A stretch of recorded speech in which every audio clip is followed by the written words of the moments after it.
சிவசிவா, அனைவருக்கும் வணக்கம். எல்லோருக்கும் வணக்கம்.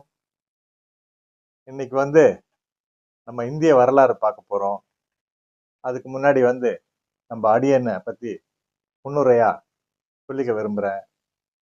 அடியன் யோகா ஆசிரியர். பெயர் ஏ ரவி. யோக ரத்னா, யோக சிரோமணி, யோக வல்லபா, யுவஸ்ரீ. கடந்த 1987 இருந்து யோகா பயிற்சி கொடுத்துட்டு வந்துட்டு இருக்கேன். இங்க சென்னையில யாருக்காவது யோகா கிளாஸ் தேவைன்னா எனக்கு கால் பண்ணுங்க. 9840104526. டைரக்டா வீட்டுக்கே கிளாஸ் எடுத்துருவேன். ஆஃபீஸ்னா ஆஃபீஸ்லயே எடுத்துருவேன் கிளாஸ். சரிங்களா? ஸோ இதுதான்.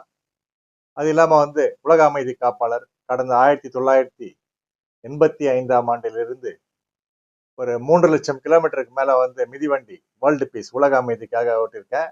அது இல்லாம ஒரு 6 லட்சம் கிலோமீட்டருக்கு மேல உலக அமைதிக்காக இந்தியாவில்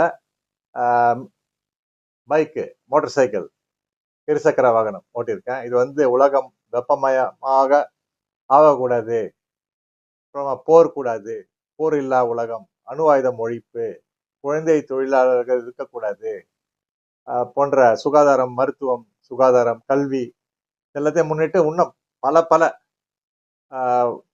பல பல சம்பந்தப்பட்ட விஷயத்துக்காக உலக அமைதிக்காக இந்த பயணத்தை எல்லாம் மேற்கொண்டு இருக்கேன்.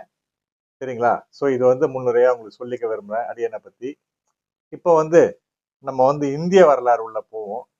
ஜெனரல் நாலேஜ், அதாவது பொது அறிவு தான் இது. பல பரீட்சைகள்ல, தேர்வுகள்ல உங்களை கேட்கக்கூடும், இன்டர்வியூல எல்லாம் கூட. அதனால இது முக்கியமான ஒரு தகவல், நல்ல ஒரு ஹிஸ்டரி, சரித்திரம். போமா உள்ள. நன்றி. அப்படியே ஒரு புத்தகத்தை பார்த்து, பழைய புத்தகம் ஒண்ணு கிடைத்தது, அதுல இருந்து பார்த்துதான் உங்களுக்கு வாசிக்க இருக்கேன். அப்படியே கேட்டுக்கிட்டே வாங்க. ரொம்ப இன்ட்ரெஸ்டிங்கா, அதாவது ரொம்ப சுவாரஸ்யமா இருக்கும் தகவல் எல்லாம். அதெல்லாம் பார்ப்போம்.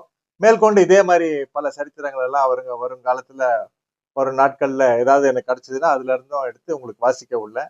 வாங்க இப்ப நம்ம வீடியோவுல டைரக்டா போவோம், நேரடியா. சரிங்களா? நன்றி. இந்திய வரலாறுல நம்ம என்ன பார்க்க போறோம்னா, முதலாவதாக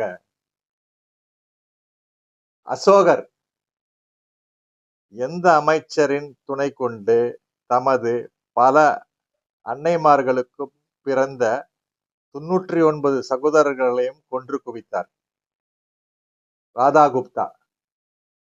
சரிங்களா? இதுதான் சரியான விடை, ராதாகுப்தா. அடுத்து சண்டசோகா என்று அழைக்கப்பட்டவர் யார்? அதுவும் அசோகர் தான். சண்டசோகானா கொடுமை